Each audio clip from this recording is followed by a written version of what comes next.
Nah, di sini waktu itu saya berikan judul, benarkah habaib Indonesia keturunan Rasulullah Sallallahu Alaihi Wasallam. Nah, di sini semuanya totalnya cukup banyak, ada 20 slide, tapi ada beberapa slide yang menarik. Mari kita lihat di halaman pertama saja, saya buka di sini. Kita lihat nasab Ali Ba'alawi. Nah, coba lihat nasab Al-Ba'alawi. Paling atas Nabi kita Muhammad Sallallahu Alaihi Wasallam. Beliau punya putri yang bernama Fatimatus Zahra. Fatimatus Zahra dengan Nabi sama-sama wafat tahun 11 Hijriyah. Kemudian Siti Fatimah punya anak, ada Al Hasan, ada Al Husain. Kalau Ba'alwi ini dari Al Husain, nah, bukan Al Hasan. Nah, Al Husain As-Sibt. As-Sibt itu saudara artinya cucu ya. Kalau cucu dari anak perempuan itu disebut sibtun. Kalau cucu dari anak laki-laki disebut hafidun. Nah ini kan Sayyidina Husain ini cucu dari anak perempuan, yaitu cucu Nabi dari Fatimatus Zahra. Nah, Sayyidina Husain wafat tahun 61 Hijriah ketika terjadi tragedi Karbala. Nah, ternyata di padang Karbala ini ada beberapa anak Sayyidina Husain dan beberapa anak Sayyidina Hasan yang masih kecil selamat dari pembantaian. Jadi kalau ada yang bilang, oh mereka sudah mati semua, bohong. Nah, dulu ada yang nyerang begitu, turunan Nabi udah nggak ada, kata dia. Karena Nabi nggak punya anak laki, dibantah oleh para ulama. Nah, gagal, mereka tuduh begitu, mereka bilang, iya turunan Nabi memang ada, tapi kan udah mati semua di padang Karbala. Dibantah lagi oleh para ahli sejarah. Nah, kemudian mereka mulai beralih menyerang yang lain. Jadi satu serangan gagal, beralih ke yang lain. Satu serangan gagal, beralih kepada yang lain. Nah, kemudian mereka mulai menyerang siapa? Imam Ali Uraidi yang mereka serang. Kata mereka Imam Ali Uraidi itu bukan anak Ja'far Shadiq. Dibantah lagi oleh sejarah. Ternyata Imam Ali Uraidi namanya ada di kitab Jarh wa Ta'dil, ada di dalam kutubul hadis ya ikhwan, karena termasuk perawi hadis. Nah, kemudian mereka mulai serang Imam Ahmad Muhajir. Itu yang saya kasih tanda merah itu ya ikhwan. Diserang Imam Ahmad Muhajir. Nah, ini di tahun 2015 ini yang saya buat jawabannya untuk mereka ya ikhwan.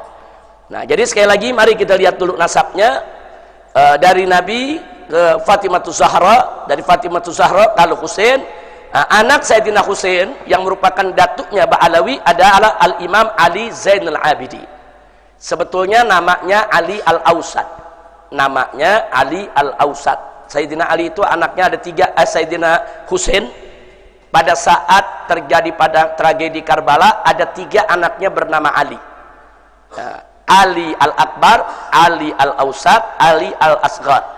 Ali Al-Akbar sudah dewasa, dia yang menjadi panglima perang bapaknya waktu terjadi tragedi Karbala, dan dia yang maju paling depan untuk menghantam mereka-mereka yang ingin membantai keluarga Nabi dan gugur sebagai syahid. Sedangkan Ali Al-Ausat saat itu masih remaja, usianya diperkirakan sekitar 16-17 tahun, lagi sakit, demam, sakit keras, dan ada di kemah. Dia tidak bisa perang. Jangankan perang, berdiri saja dia tidak mampu. Dia dijaga oleh bibinya, oleh adiknya Sayyidina Husain yang bernama Sayyidah Zainab. Sayyidah Zainab yang menjaga dia dan menjaga anak-anak kecil, keponakan-keponakan Sayyidina Husain di dalam kemah. Sementara di luar lagi berkecamuk perang yang tidak seimbang. Sayyidina Husain bersama keluarga dan sahabat hanya 72 orang jumlahnya, sementara yang menyerang lebih dari 3.000 orang ya ikhwan. Jadi satu pertempuran yang tidak seimbang. Tapi Ahlul Bait menghadapi dengan gagah, tabah, dan dengan keberanian luar biasa. Kemudian Sayyidina Husain punya yang namanya Ali Al-Asghar, yang paling kecil, itu masih bayi, usianya sekitar 6-7 bulan saudara. Di dalam kemah dia kehabisan susu ibunya sudah tidak keluar, air sudah tidak ada, sementara keluarga Nabi dikepung di padang Karbala, tidak boleh mendekati sungai. Nah, kemudian Sayyidina Husain dengan beberapa orang mencoba untuk menyelinap saudara, sembunyi-sembunyi, berhasil mendekati sungai untuk memberikan si bayi ini air saudara, karena ini anak udah kehausan. Nah, begitu sampai ke pinggiran sungai, tiba-tiba sebuah anak panah meluncur mengenai si bayi dan bayi meninggal dunia. Akhirnya Sayyidina Husain diusir lagi, kemudian beliau balik badan terus kembali ke kemah lagi ya ikhwan. Nah, jadi artinya di sini ya anak cucu Nabi di situ banyak yang terbunuh, tapi tidak semua mati. Sehingga keturunan Nabi sampai saat ini tetap ada. Alhamdulillah. Kemudian Imam Ali Zainal Abidin punya anak Muhammad Al-Baqir radhiyallahu an. Nah, Muhammad Al-Baqir, saudara. Nah, Imam Muhammad Al-Baqir ini, saudara, sangat terkenal. Nggak ada yang nggak tahu. Oh iya benar, Imam Muhammad Baqir itu memang anak Ali Zainal Abidin. Ali Zainal Abidin itu memang anak Sayyidina Husain. Nggak ada ulama yang nggak kenal itu sepanjang zaman, saudara. Dan keberadaan Muhammadul Baqir pun juga sebagai perawi hadis. Itu yang perlu kita tahu. Kemudian Muhammadul Baqir punya anak Al-Imam Ja'far As-Shadiq. Punya Imam Ja'far As-Shadiq. Sebetulnya Al-Imam Ali Zainal Abidin punya anak, ada lagi satu, namanya Zaid ibn Ali. Adik daripada Muhammad Al-Baqir. Saya tidak masukkan di sini karena kita hanya bicara nasab Ali Ba'alwi. Nah, Zaid itu juga mati terbunuh. Zaid itulah yang akhirnya diimamkan oleh yaitu mazhab Zaidi, saudara. Nah, kalau kita tahu mazhab Zaidi, itu Imam Zaid putra dari Imam Ali Zainal Abidin. Nah, jadi Imam Ali Zainal Abidin pesan kepada anaknya Muhammad Baqir dan Imam Zaid, saudara, kita menjauh dari politik, kita jangan dekat dengan penguasa, kita didik saja umat, berdakwah, saudara, zuhud dan lain sebagainya. Muhammadul Baqir laksanakan pesan ayahnya, tapi Zaid menyampaikan kepada ayahnya dan kepada kakaknya nggak bisa. Kita kalau umat ini nggak boleh kita tinggal, paling tidak harus adalah satu dari Ahlul Bait yang tampil memimpin mereka, jangan sampai mereka dizalimi.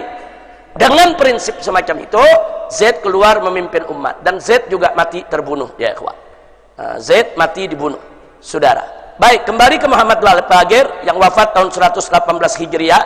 Beliau punya anak Al-Imam Ja'far As-Shadiq. Imam Ja'far As-Shadiq ini sahabat Imam Abu Hanifah, saudara. Ya, jadi Imam Abu Hanifah meninggal tahun 150 Hijriah, sedangkan Imam Ja'far As-Shadiq meninggal tahun 148 Hijriah. Maka itu Imam Ja'far Shadiq pernah belajar ke Imam Muhammad Al-Baqir, saudara, bahkan pernah mendapat teguran dari Imam Ali Zainal Abidin. Jadi artinya orang-orang ini bukan fiktif, memang ada dalam sejarah. Alhamdulillah. Nah, kemudian Imam Ja'far Shadiq ini punya anak banyak, di antaranya Musa Al-Kazim. Nah, Musa Al-Kazim ini keturunannya disebut Al-Musawi atau Al-Kazimi. Itu banyak menyebar di Irak dan Iran, ya ikhwan. Jadi kalau kita ke Irak, ke Iran, nah ini banyak keturunan Musa Al-Kazim yang menyebar di sana, dan memang sebagian besar mereka mengikuti mazhab Syiah Ja'fari, saudara. Nah, sementara satu lagi Ismail. Nah, Ismail itu keturunannya banyak di Mesir. Nah, itu yang kita sebut akhirnya muncul mazhab Ismaili, saudara. Nah, tapi ada satu putra beliau yang terkecil, yaitu Al-Imam Ali Al-Uraidi. Nah, Imam Ali Uraidi ini tinggal di desa Uraid. Uraid itu nama desa, desa di pinggir kota Madinah. Nah, waktu saya pertama kali sekolah di Saudi Arabia, saya pernah berusaha untuk ziarah, dan saya dapatkan. Waktu itu saya ikut rombongan Habib Zain bin Smith, saya punya guru, rame-rame bersombongan dengan para santri. Kita ziarah ke Masjid Al-Imam Ali Uraidi dan magamnya di samping masjid, ya ikhwan. Jadi itu masih ada. Tapi beberapa tahun yang lalu, setahu saya 10 tahun yang lalu, itu diratakan oleh pemerintah Saudi. Jadi masjidnya sudah dibongkar rata, magam Imam Ali Uraidi juga dibongkar, saudara. Dan perbuatan semacam ini sangat berbahaya, karena ini kan bukti sejarah. Kalau makamnya dibongkar, nanti bukti sejarah hilang, saudara. Nah, katanya dipindahkan ke Baqi Al-Gharqad. Nah, wallahu a'lam, setahu saya dipindahkan ke Baqi Al-Gharqad. Tapi sebagaimana kita tahu, di Baqi Al-Gharqad kan nggak ada nisan yang pakai nama, ya ikhwan. Nah, itu semua terjadi. Tapi alhamdulillah, saya dengan rombongan saya punya guru pernah beberapa kali, bukan sekali. Kita setiap malam tertentu dalam 1 bulan datang, kita ziarah, saudara. Masih ada masjidnya, masih ada magamnya ketika itu. Jadi Uraid itu nama desa Al-Uraidi. Nah, jadi Imam Ali Al-Uraidi ini juga seorang perawi hadis, saudara. Beliau inilah, saudara, yang akhirnya saudara, Imam Ali Uraidi ini punya anak bernama Muhammad An-Nagib. Kenapa dijuluki An-Nagib? Karena anaknya ini menjadi naqabatul asraf. menjadi pemimpin para ashraf, para ahlul bait yang ada di zaman itu. Dan beliau pindah ke Irak, saudara. Jadi dikenal dengan nama Imam Muhammad An-Nagib. Wafat tahun 200-an. Beliau punya anak namanya Isa Ar-Rumi. Ini juga seorang nagib, seorang nagibul ashraf. Dia seorang nagibul ashraf itu kalau kayak kita kepala sukunya lah, daripada ahlul bait Nabi alaihi salatu wassalam. Nah, beliau inilah yang punya anak Imam Ahmad Al-Muhajir, saudara, yang wafat tahun 345. Nah, kemudian bagaimana kok bisa sampai ke Yaman ini? Imam Ahmad Muhajir enggak lahir di Yaman. Dia di Irak, saudara, bersama ayahnya. Nah, cuma ketika beliau tinggal di Irak, terjadi fitnah Qaramithah. Nah, tolong diingat, terjadi fitnah Qaramithah. Qaramithah itu kelompok Syiah yang sesat menyesatkan, saudara. Dan dia kelompok ekstrim, saudara, yang gampang betul membunuh orang yang tidak sejalan dengan mereka. Dan kelompok Qaramithah ini yang pernah menyerbu Ka'bah, kemudian mencuri Hajar Aswad, dirampas, dan Hajar Aswad dibawa ke Bahrain. Nah, jadi dulu selama beberapa puluh tahun itu Hajar Aswad sempat tidak ada di Mekah, ya ikhwan. Dibawa oleh kelompok Qaramithah. Nah, Qaramithah nyebar di Mekah, di Irak, di mana tempat ini menyebar. Nah, akhirnya Imam Ahmad Muhajir melihat fitnah Qaramithah itu begitu dahsyat, beliau ajak keluarganya semua dan para sahabatnya, saudara, kurang lebih ada 300-an orang. Itu rame-rame, saudara, dari Baghdad, mereka rame-rame ke Madinah, kemudian ke Mekah. Nah, pada saat perjalanan itu terjadi perampasan Hajar Aswad, yang akhirnya beliau lihat ini fitnah udah kelewat batas, saudara, di mana-mana terjadi kekacauan, huru-hara, saudara. Akhirnya beliau bawa seluruh keluarga dan sahabatnya 300 orang ke Hadramaut. Nah, kenapa ke Hadramaut? Karena ada satu riwayat hadis yang menyebutkan jika terjadi huru-hara di mana-mana, fa'alaika bi Hadramaut. Maka carilah Hadramaut, tinggal di sana. Kau akan dapatkan ketenangan. Nah, itu yang dipakai oleh Imam Ahmad. Akhirnya beliau masuk ke Hadramaut. Begitu masuk ke Hadramaut nggak gampang.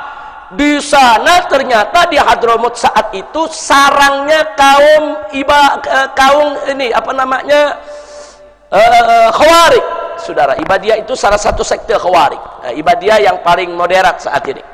Khawarij itu ternyata setelah mereka dulu diperangi oleh Sayyidina Ali di Mekah, di Madinah, di Irak, mereka semua larinya ke Hadramaut, ya ikhwan. Hadramaut saat ini dikuasai oleh Khawarij. Jadi begitu mereka dengar ada Al-Husaini, Sayyid turunan Nabi, datang ke Hadramaut, mereka nggak terima. Nah, disambutlah dengan perang, ya ikhwan.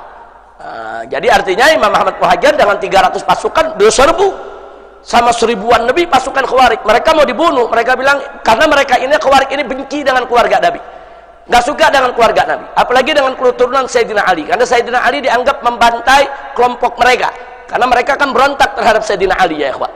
Nah, jadi karena mereka sudah benci dengan Sayyidina Ali, dengan turunannya pun benci, mereka kobarkan. Itu yang disebut perang Bahran, saudara. Jadi ada perang. Jadi kalau ada yang bilang Imam Ahmad Muhajir nggak ada, oh dia nggak ngerti sejarah, dia nggak tahu perjalanannya. Perang itu dicatat di Hadramaut. Dulu ada perang ini, namanya, kejadiannya di sini, yang berperang siapa. Nah, ketika itu ada ribuan Khawarij menyerang yaitu keluarga Nabi ini, saudara.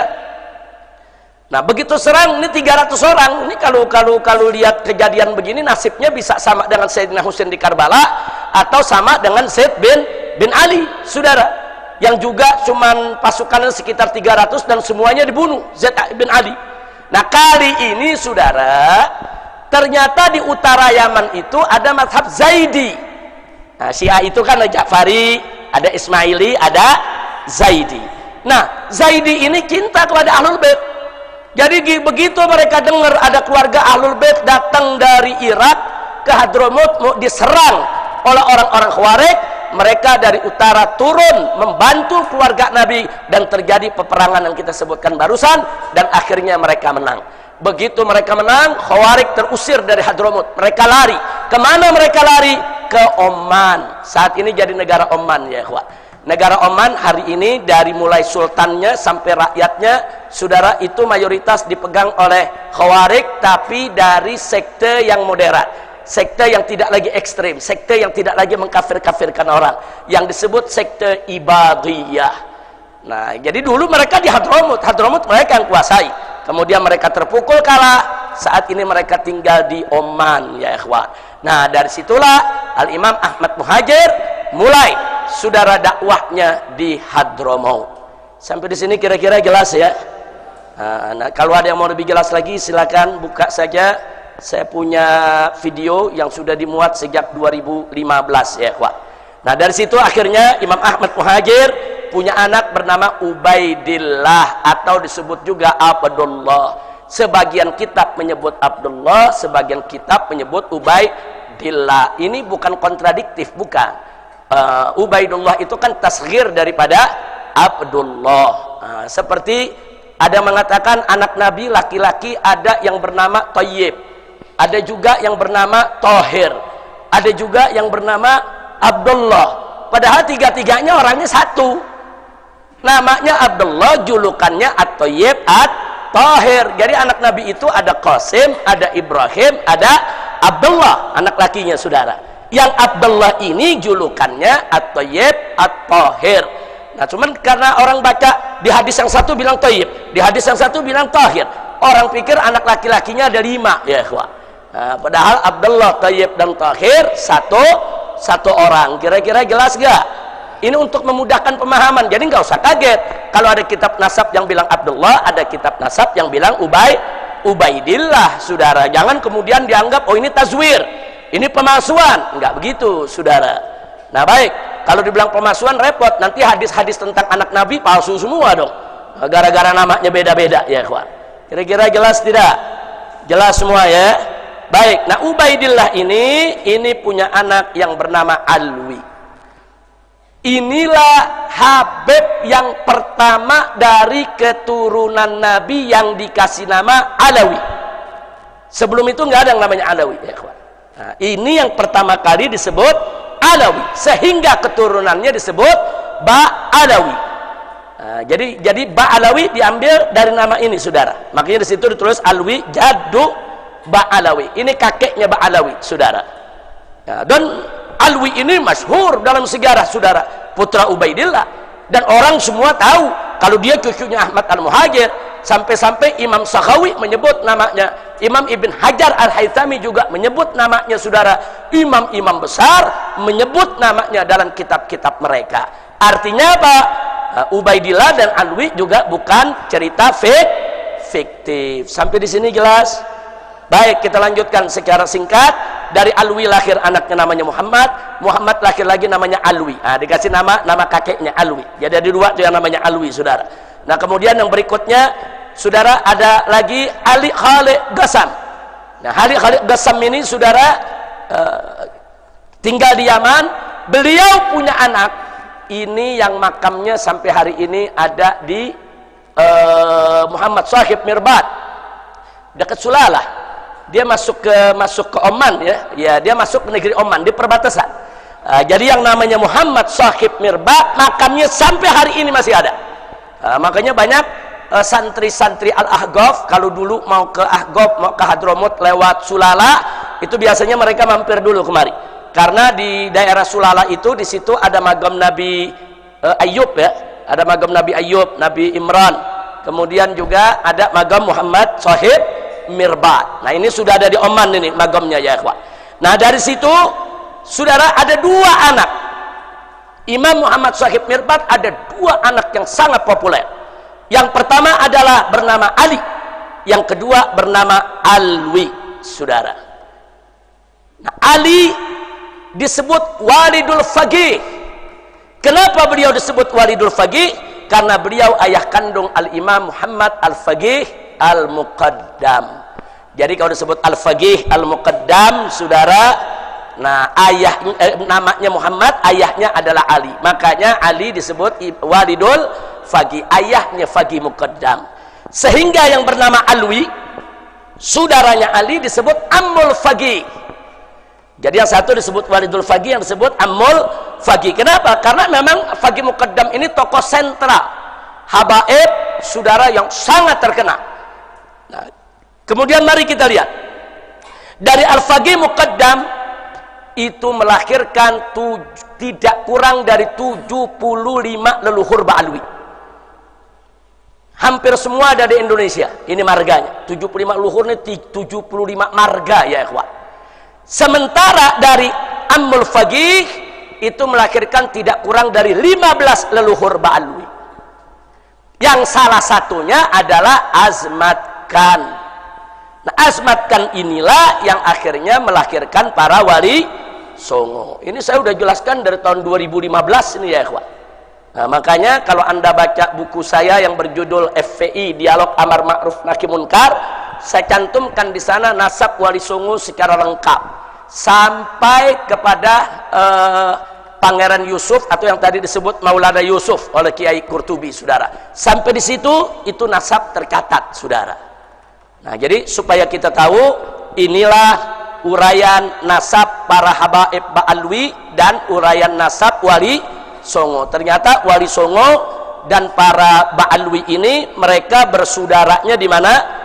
Mereka bersaudaranya satu datuk di Imam Muhammad Shahib Mirba. Nah, saudara. Nah, baik. Nah, pertanyaannya sekarang, kenapa kok yang wali songo datuknya nisbahnya ke Azmat Khan? Azmat Khan itu terkenal di India, saudara. Nah, bukan di Yaman. Di Yaman waktu itu belum lahir itu Azmat Khan, saudara.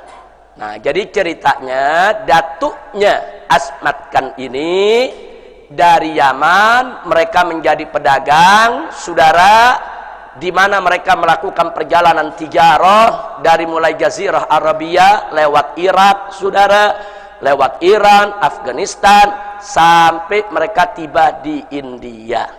Dan mereka di India, saudara, menyebarkan Islam yang dikenal dengan nama Sultan Abdul Malik, saudara. Sultan Abdul Malik ini datuknya wali songo. Dia sebarkan Islam di India, kemudian dia punya anak, punya keturunan, saudara. Nah, kemudian orang-orang menjuluki mereka ini Azmat Khan. Kita kalau dengar Khan itu biasanya dari mana? India. Ada Salman Khan, Shahrukh Khan. Nah, kan dari mana? India. Nah, kok ada wali songo bisa dari India? Bukan dari India asalnya. Asalnya dari Hadramut. Datuknya hijrah ke India. Di India mereka menyebarkan Islam. Makanya keluarga mereka disebut Azmat Khan. Azmat dari kata azim, keluarga yang besar, keluarga yang agung, keluarga yang suci, saudara. Jadi orang-orang India memuliakan mereka. Nah, dulu kan India Pakistan masih satu ya, kawan. Nah, dulu India Pakistan masih jadi satu. Bahkan dulu Kesultanan Islam akhirnya berkuasa di India seluruhnya ya, kawan.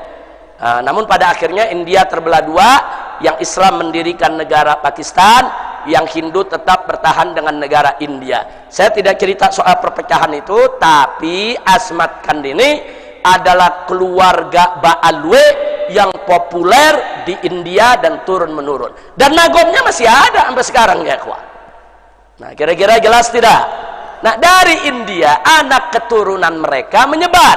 Satu, mereka berdagang ke Malaka. Malaka kan dulu tempat perdagangan. Semua dagangnya di Malaka, Malaysia ya, kawan. Nah, dari Malaka ini mereka menyebar. Ada yang ke Filipina, di Mindanao sana. Makanya di Mindanao sana ada Kesultanan Mindanao. Tahu siapa nama sultannya? Sarif Kabungsuan. Pakai Sarif ya, kawan. Sarif Kabungsuan. Kenapa? Karena mereka tuh satu tali dengan Azmat Khan ya, kawan. Jadi mereka itu bikin. Ada Kesultanan Mindanao, ada Kesultanan Sulu, ada juga Kesultanan Brunei, saudara. Jadi mereka ini menyebarkan Islam di Filipina, Brunei, Malaysia, dan mereka banyak jadi sultan ya, ikhwan. Nah, kira-kira jelas tidak?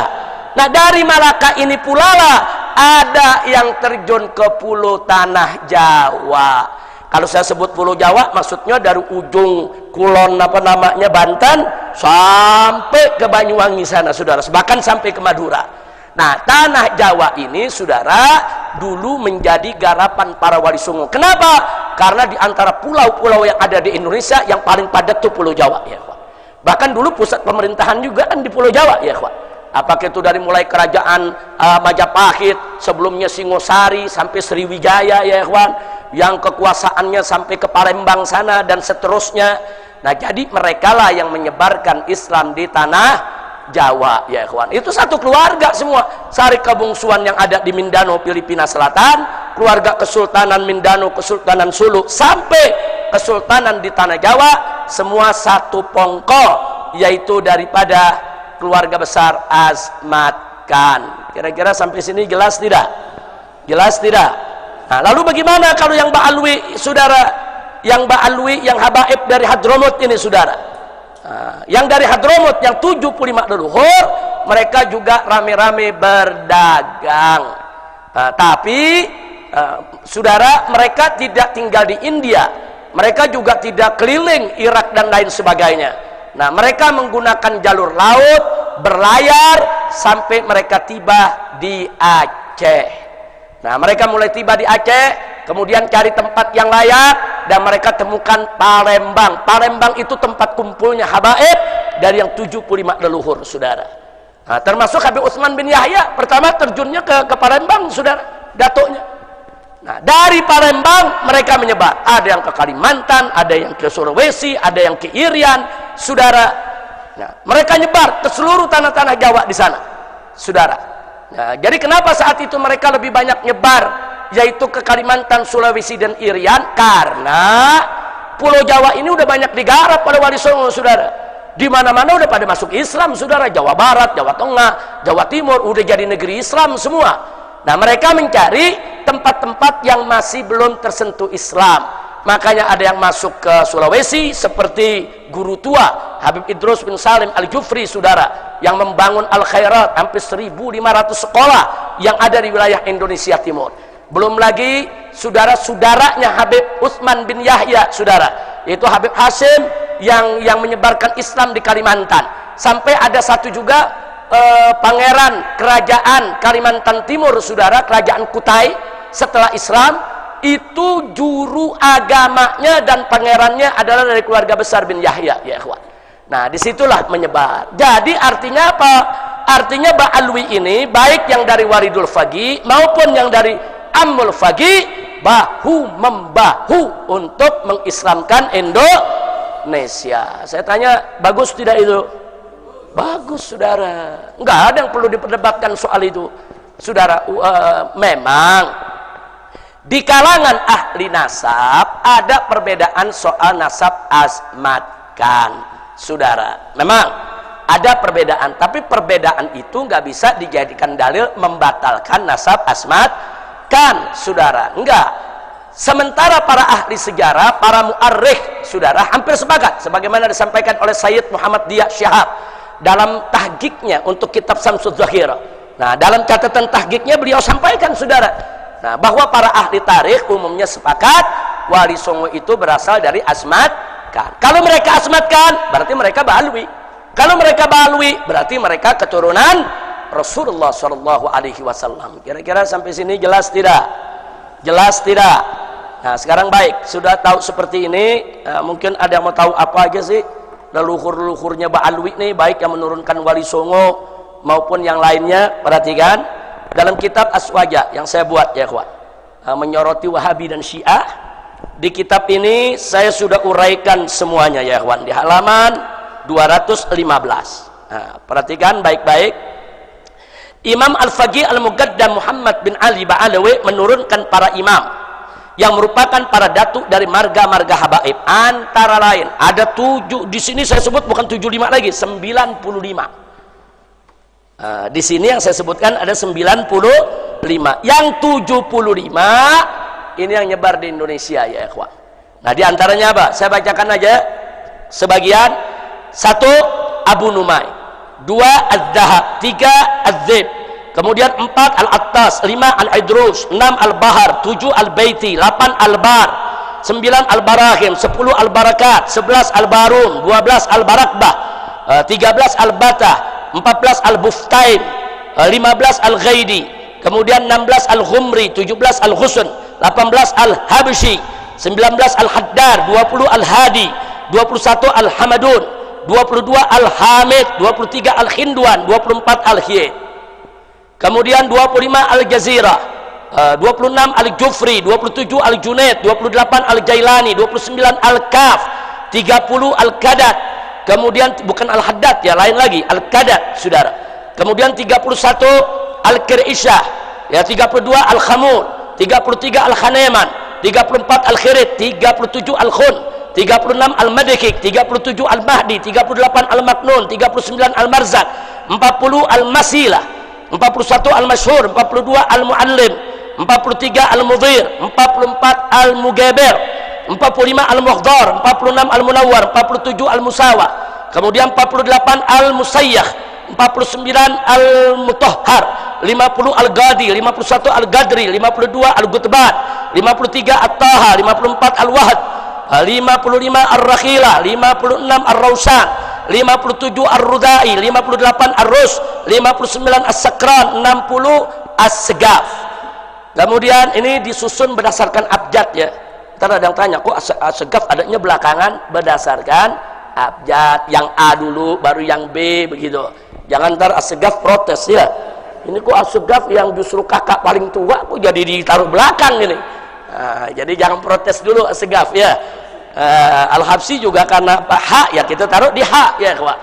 Baik, selanjutnya saudara ada 61 As-Sirri, 62 As-Safi, 63 As-Salabiyah, 64 As-Sabsabah, kemudian 65 As-Syambal, 66 As-Syatiri, 67 As-Syaikhan, 68 As-Syili, 69 Az-Zahir, 70 Ba'agil, 71 Baharun, 72 Bahasan, 73 Bahusain, 74 Bajahdab, 75 Basyeban. Nah, ini Basyeban ini Jawa Timur banyak saudara, kiai-kiai yang dia punya nasabnya Basyeba. Nah, tentunya saudara ini nasab-nasab yang saya sebutkan ini saudara sesuai dengan data-data yang ada dari kitab nasab. Kemudian yang berikutnya lagi 76 Basmele, 77 Ba'umar, 78 Balghis, 79 Bilfagi, 80 bin Hamid. Al-Hamid dengan bin Hamid beda ini. Ada bin Hamid. Kemudian 81 ada bin Harun, 82 bin Hashim, 83 bin Ibrahim, 84 bin Ismail, 85 bin Jindan, 86 bin Sahil, 87 bin Sumaitan, 88 bin Syaikhan, 89 bin Syihab. Bin Syihab belakangan lagi. Yang ke-89 ya kawan. Karena S kan belakangan. Nah, kemudian 90 bin Yahya. Nah, bergandengan lah tuh bin Syihab dan bin Yahya ya. Abah Umi itu Muhammad ya. Baik, berikutnya 91 Fad'ak, 92 Jamalul Lail, 93 Maulad Dawilah. Maulad Dawilah paling tua ini. Nah, namanya di nomor 93, 94 Maula Khailah, saudara, dan 95 Syekh Abu Bakar bin Salim. Jadi kita bisa lihat itu yang keturunan daripada Walidul Faqih. Ada 95, kurang lebih ada 75 yang mereka ada di Indonesia. Bahkan perlu dicatat ya kawan, ada beberapa marga habaib di Yaman udah nggak ada lagi.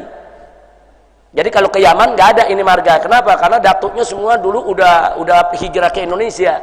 Di antaranya Barakbah di Yaman udah nggak ada. Bafaraj di Yaman udah nggak ada ya kawan. Jangan-jangan ntar orang Yaman bingung, ini marga dari mana nih? Karena mereka udah hijrah ke Indonesia, berkembang biak di Indonesia. Kira-kira jelas ya. Nah sekarang yang berikutnya saudara, itu tadi dari Walidul Faqih yang nomor 1. Sekarang dari Ammul Faqih yang nomor 2 saudara. Nah dari Ammul Faqih setidaknya saudara yang tercatat ada 20 leluhur. Yang tercatat di situ yang kita tulis ada 15. Ini 15 yang banyak di Indonesia bersebar ya kawan. Nah totalnya mereka kurang lebih ada 20-an, kurang lebih. Nomor 1 Aidid. Aididnya pakai D ya, bukan pakai T. Aidid pakai T. Ada Aidid pakai dal. Beda tuh. Tahu bedanya gak? Aidid pakai T PKI. Ya, Aidid pakai dal habaib. Jangan ketuker ya. Jangan ketukar, ntar jangan dibilang habaib Aidid, wah tuh turunan Aidid semua tuh. Nah, kira-kira jelas ya. Yang kedua ada Al-Adilala. Nah, ini menarik, ada Adilala. Ini gaya-gaya India nih. Saudara, Al-Adilala. Keturunan memang banyak di India ya, ikhwan. Kemudian yang ketiga Al-Auhaj. Yang keempat Al-A'yun. Yang kelima Al-Babtin. Yang keenam Al-Baiti. Al-Baiti ada yang Walidul Faqih, ada yang Ammul Faqih. Yang ketujuh Al-Bid. Yang kedelapan Al-Haddad. Nah, Al-Haddad di sini nih, saudara. Nah, Al-Haddad. Yang ke-9 At-Ta'wil, yang ke-10 Azmat Khan. Ternyata Azmat Khan sama Al-Haddad satu datuk gak tuh? Satu, sama-sama dari Ammul Faqih. Al-Haddad nggak masuk dalam kelompok yang tadi, masuknya Ammul Faqih. Kemudian yang berikutnya lagi saudara, yang ke-11 Ba'bud, yang 12 Bafaraj, yang ketiga Bafaqih, yang ke-13 Bahasan, yang ke-15 Bahasin, yang ke-16 Basurrah, yang ke-16 Basukuta, yang 18 bin Hashim, yang ke-19 bin Sumaid. Habib Bahar bin Sumaid ya ikhwan. Semua orang Indonesia bilangnya bin Sumit ya ikhwan. Sebetulnya bin Sumaid. Orang kalau dengar bin Sumit dianggap jangan-jangan dari Eropa nih. Iya dari Inggris nih. Dipikir bangsa Smith ini ya ikhwan. Udah gitu rambut pirang lagi. Oh, jangan-jangan ini dari Eropa nih. Enggak, bin Smith itu satu pongkol tuh. Bin Smith, Al-Haddad, Basurrah sama Azmat Khan, satu pongkol. Dan yang ke-20 bin Thahir.